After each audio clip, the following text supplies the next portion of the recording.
Drop the bag! One for the road? I know that. Oh, for Christ. Man, I needed that job. Anything, tell me! Film ini dimulai dengan dua orang anak yang tengah sibuk membobol sebuah berangkas menggunakan petasan. Dua orang anak ini adalah JD dan Mock. Mereka berdua adalah saudara kembar, hanya saja JD memiliki keterbatasan alias cebol. Berangkas yang dibobol menggunakan petasan ternyata tak berhasil dibuka. Dan akhirnya terpaksalah Mock turun tangan menggunakan skillnya, sehingga berangkas pun berhasil dibuka. Jadi, walaupun mereka berdua kembar, mereka memiliki kelebihan dan kekurangan masing-masing. JD yang cebol memiliki insting nakal dan prinsip bertahan hidup di luar sana yang luar biasa. Sedangkan Mock yang bertubuh normal, ia memiliki otak jenius. Hanya saja ia terlalu polos, penakut dan cupu. Sehingga kecerdasannya itu sering dimanfaatkan oleh JD. $38, shithead. Kenakalan kedua bocah berusia 15 tahun ini tak lain dan tak bukan adalah karena faktor lingkungan, alias mereka dibesarkan dalam keluarga berlatar belakang kriminal. Ganja, copet, dan perampokan adalah hal yang biasa bagi mereka. Suatu ketika ibu kedua anak ini yang bernama Kathleen pulang bersama pacarnya yang bernama Glenn. Mereka datang sambil tergesa-gesa karena dikejar-kejar oleh polisi. Dan penyebabnya, mereka merampok dan mencuri beberapa batu jamrud alias batu permata. Lalu, Kathleen melakukan perpisahan dengan kedua anaknya itu dan melanjutkan aksi kejar-kejaran dengan polisi. Lalu karena Glenn terkena tembakan, ia memutuskan menyimpan dengan menelan semua batu-batu jamrud tadi. Melihat kejadian itu, Kathleen pun kaget. Mobil mereka melintir dan sampai saat ini mereka hilang, tak pernah ada kabar lagi.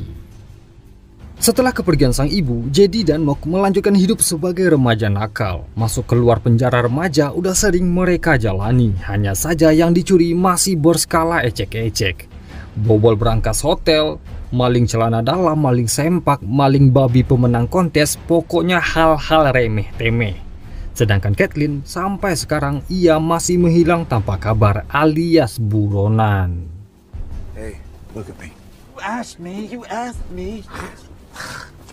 25 tahun kemudian, Brother in Crime ini kembali beraksi dan mereka mencuri di sebuah gudang. Saat berangkas berhasil dibuka, target yang mereka curi adalah koin-koin emas. Tapi sayang, aksi mereka ketahuan.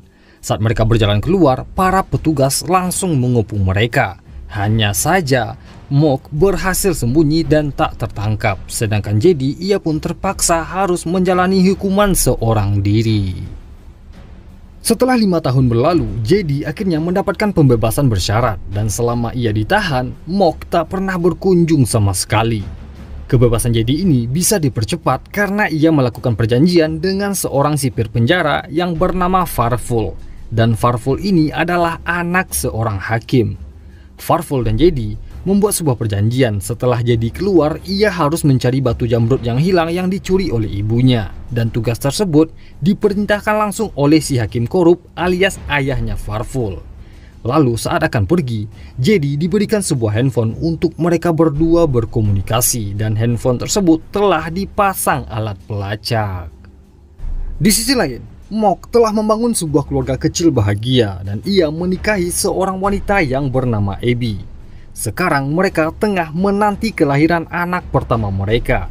By the way, rumah yang mereka tempati adalah sebuah rumah baru yang dibeli oleh Mock yang pastinya masih nyicil. Tapi tiba-tiba di tengah indahnya meniti kehidupan keluarga kecil sederhana, mendadak Mock dipecat dari pekerjaannya sebagai pelayan restoran. Dan alasannya pihak ketenagakerjaan menghubungi restoran tersebut dan memberitahukan kalau Mock memiliki catatan kriminal. Sehingga pihak ketenagakerjaan tersebut menyuruh Mock agar segera dipecat. You didn't disclose your records when you applied. Setelah itu saat Mock pulang ke rumah, ternyata JD udah berada di sana. Tentu saja Mock benar-benar syok karena selama ini ia benar-benar berusaha menjauh dari saudaranya itu dan dari dunia-dunia kriminal. Mereka berdua akhirnya memutuskan mengobrol berdua dan Mock menjelaskan semua alasan kenapa ia tak pernah berkunjung. Apalah daya, JD terpaksa tak lagi mempermasalahkan kejadian selama ia di penjara. How'd you cut your bed? Let's just say I cut a low-key deal to vacate my conviction. Karena keluarnya JD terlalu cepat, Mock pun bertanya-tanya, kok bisa? Dan JD pun menjelaskan semuanya kalau ia membuat sebuah perjanjian dengan seorang petugas sipir, yang intinya ia harus melakukan pencurian dan memberikan setoran pada petugas sipir tersebut. Lalu karena udah tahu tujuannya JD mendatanginya, Mock memutuskan pergi meninggalkannya sendiri karena ia tak mau lagi berurusan dengan dunia kriminal. Setelah itu orang tuanya Abby datang berkunjung dan mereka adalah keluarga baik-baik yang taat agama.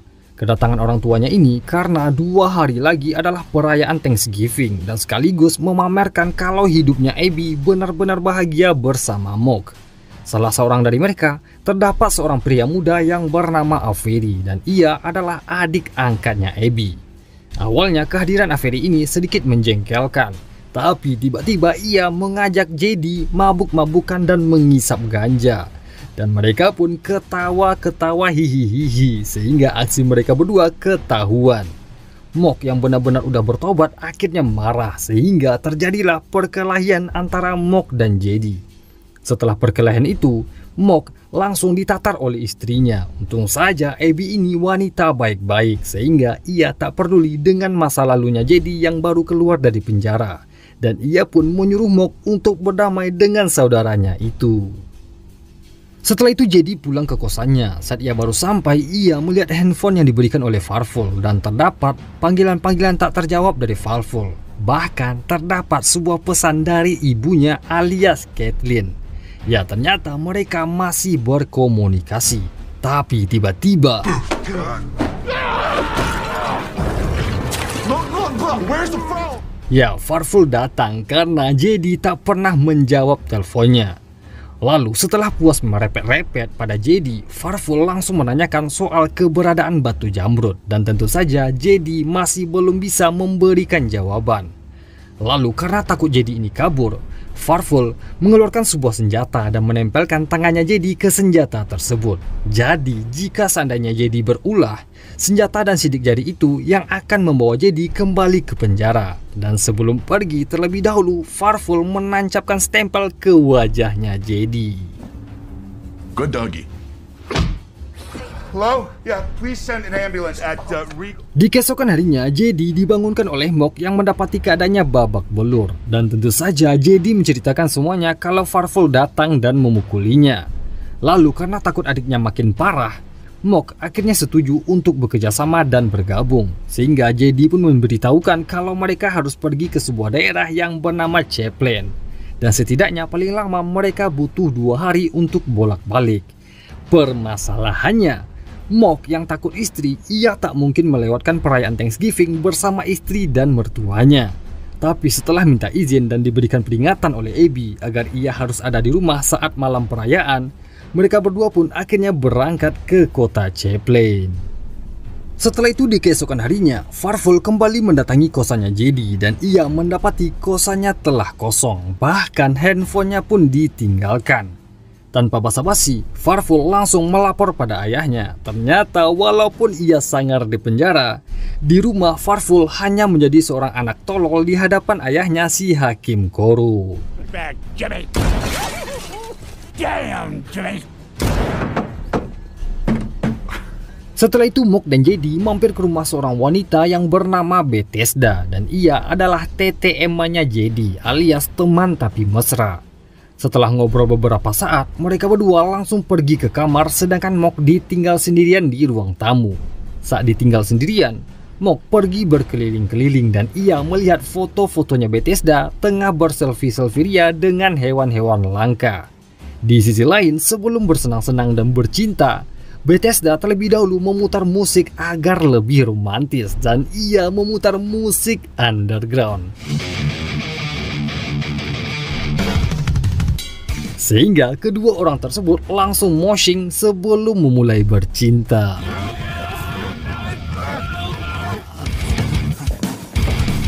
Saat Mock duduk-duduk sendirian, tiba-tiba sebuah orang utan datang dan ia bernama Samuel. Samuel ini adalah hewan peliharaannya Bethesda dan canggihnya si Samuel ini berperilaku seperti manusia. Berpempes, ngerokok, bahkan bisa berbahasa isyarat.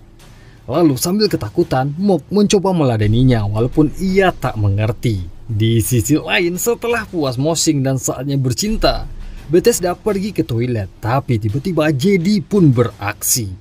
Dan ia diam-diam mengambil kartu identitas pekerja miliknya Bethesda. Hai. Setelah itu Bethesda kembali ke kamar dan dengan sigap JD langsung mengambil posisi. Saat mereka berdua akan pemanasan, tiba-tiba Mok merintih dan berteriak minta tolong dan ternyata ia diejam-ejam oleh Samuel.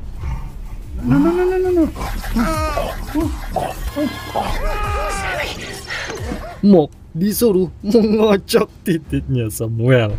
Lalu karena Mok berteriak, Bethesda mengira kalau mereka berdua dari komunitas pencinta hewan-hewan yang dilindungi, sehingga Bethesda langsung mengurung JD di kamar. Tapi untungnya Mok berhasil meloloskan diri dan JD juga ikut-ikutan kabur sebelum ketahuan kalau ia mencuri kartu pekerjanya Bethesda. No kissing! No kissing! Come on, let's go! What happened?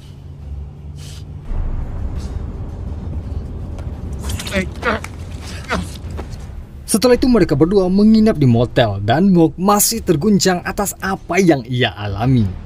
Saat JD mandi, Mok iseng memeriksa tasnya JD dan ia menemukan surat-surat dari ibu mereka. Dan Mok tak tahu sama sekali kalau JD masih berkomunikasi dengan ibu mereka berdua. Mok akhirnya sadar kalau selama ini ia diajak untuk bergabung karena permintaan dari ibu mereka. Dan Mok benar-benar tak terima karena kenapa hanya JD yang dihubungi. Lalu, Mok akhirnya marah dan mereka bertengkar sehingga Mok pun memutuskan untuk pergi. Tapi saat mereka berteriak-teriak di lorong motel, tiba-tiba seorang wanita keluar dan ia adalah Kathleen alias ibu mereka berdua. Mereka bertiga berkumpul di bar, tentu saja keadaan benar-benar canggung. Dan tanpa banyak basa-basi, Mok langsung menanyakan kemana saja ibunya tersebut selama 30 tahun tanpa kabar. Dan Kathleen akhirnya menjelaskan kalau ia terpaksa harus berpindah-pindah kabur ke luar negeri karena jadi buronan FBI. Lalu, Kathleen menceritakan kronologi saat ia lolos dari kejaran polisi.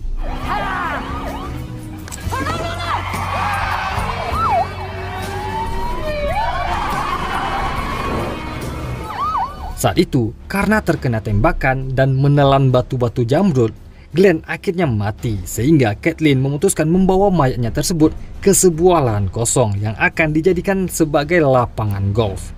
Di sana, ia menimbun mayatnya Glenn dan sampai saat ini batu-batu jamrud hasil curian itu masih berada di sana. Why are you back now?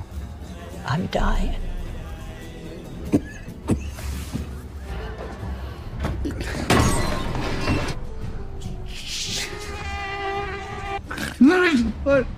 Di keesokan harinya, mereka bertiga langsung berangkat ke lokasi lapangan golf. Tapi terlebih dahulu, Mok ditugaskan menyelinap masuk ke tempat kerjanya Bethesda lalu mengambil sebuah mesin alat berat. Di sisi lain, Farful tiba-tiba mendatangi rumahnya Bethesda dan ia tahu alamatnya dari surat-surat yang dikirim oleh wanita itu ke penjara. Tanpa banyak basa-basi, Farful langsung menginterogasi Bethesda sehingga ketahuanlah kalau JD mencuri kartu pekerjanya dan kemungkinan mereka berada di sana. Tiba-tiba Samuel mengintip dari pintu dan ia langsung menarik Farful ke dalam rumah sehingga Farful pun ikut-ikutan jadi korbannya Samuel. Right there, Milky. Setelah mesin alat berat dicuri, mereka langsung menerobos pagar lapangan golf. Melalui tanda yang diingat oleh Kathleen menggunakan sebuah tangki air, Kathleen dengan gampang menemukan lokasi ia menimbun mayatnya Glenn. Dan benar saja setelah digali, mayat tersebut langsung ketemu. Tapi seperti biasa, JD yang licik, ia menugaskan Mok memeriksa isi perut bangkai tersebut. Oh, God.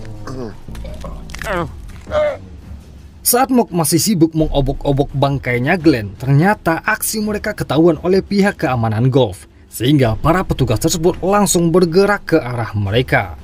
Untungnya batu-batu Jamrud akhirnya ketemu dan langsung disimpan dalam sarung tangan.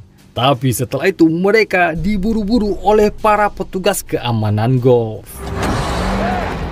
These things are fucking slow. Get that fucker. Oh.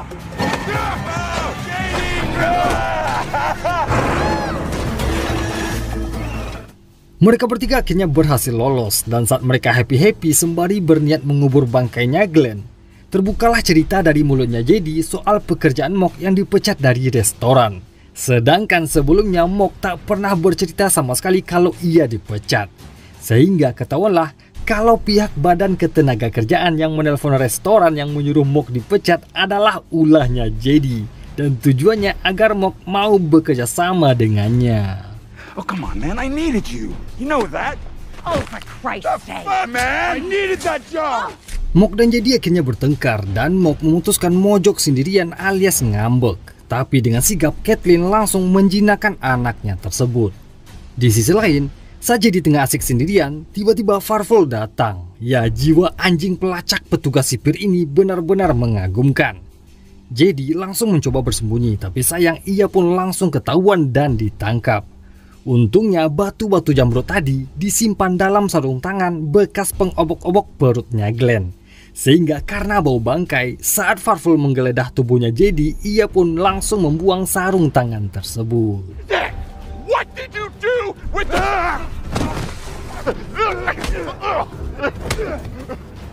Saat JD ditindih dan tangannya diborgol, Mock akhirnya datang dan langsung menyerang Farfel. Saat Farfel teralihkan, JD diam-diam langsung menendang jauh-jauh bungkusan Jamrud tadi. Sayangnya Farfel berhasil meraih pistol sehingga mereka berdua tak bisa berbuat apa-apa lagi. Lalu Kathleen yang melihat bungkusan Jamrud tadi, ia pun langsung mengambilnya dan bersembunyi. Saat Farfel melihat keberadaannya, Farfel memberikan pilihan serahkan Jamrudnya atau anak-anaknya mati. Tapi tiba-tiba dengan egoisnya Kathleen memilih berlari kabur dan meninggalkan anak-anaknya bersama Farfel. What? I'm not part of the plan. I'm gonna shoot. No! Really? Kathleen memilih kabur sendiri, sedangkan Mock dan JD ditangkap oleh Farfel. Farfel berniat memenjarakan mereka berdua dengan alasan penyerangan terhadap petugas ditambah pistol yang ada sidik jarinya JD. Lalu dalam mobil tersebut, Mock dan JD kembali berdebat mengenai ulah ibu mereka. Mock masih tak percaya dengan ibunya yang berkhianat, tapi JD masih mencoba membela ibunya tersebut. Sampai mereka berdua pun kembali berkelahi. Dan tak sengaja, kakinya Mock menendang ke arah kepalanya Farfel. Sehingga mobil pun menabrak dan Farfel pingsan tak sadarkan diri. What now? God. Ow. Let me get it. Wait, I got it. Drive. Mereka berdua meninggalkan Farfel tergeletak di pinggir jalan dan setelah itu menenangkan pikiran di sebuah tempat pembuangan barang bekas. Setelah berdamai, mereka berdua langsung mendatangi sebuah tempat yang jadi tempat penjualan batu Jamrud dan ternyata Kathleen berada di sana. Ia menjual 2 buah butir Jamrud pada pria tersebut dan nominalnya $4 juta. Saat mereka bertiga bertemu, tentunya Mock dan JD benar-benar kecewa melihat ulah ibu mereka tersebut. Dan saat mereka meminta uang pembagian, Kathleen tiba-tiba langsung melarikan diri. It's mine. What the? Mom! How many times you gonna run? Kathleen berlari kabur ke sebuah mall yang masih tertutup. Tapi yang namanya nenek-nenek berlari, ia pun akhirnya berhasil ditemukan oleh Mock dan terjadilah aksi tarik-menarik tas antara anak dan ibu tersebut. Tak sengaja, tas berisi uang itu terlempar jatuh tepat ke hadapannya JD. Tapi tiba-tiba, Farfel juga mendatangi mall tersebut sembari mengeluarkan tembakan peringatan.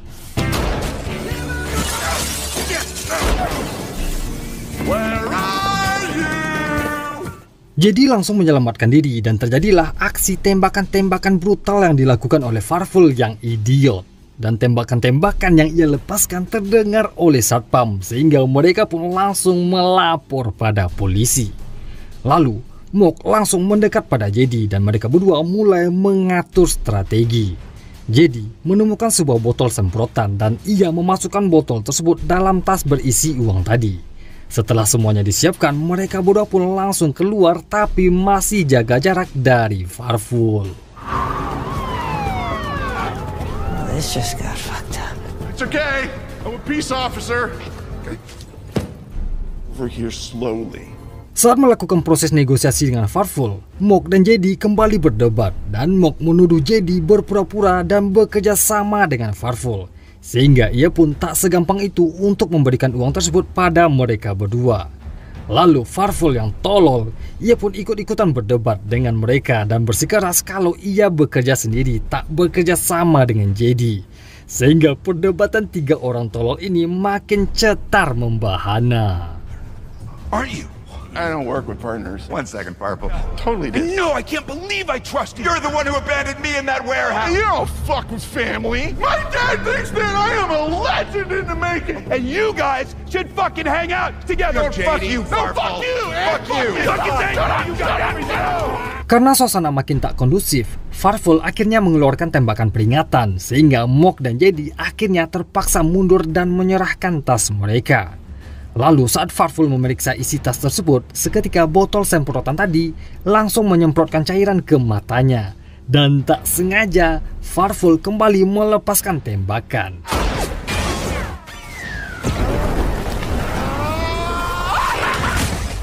Dan akhirnya Farful tepar tertimpa pohon cemara.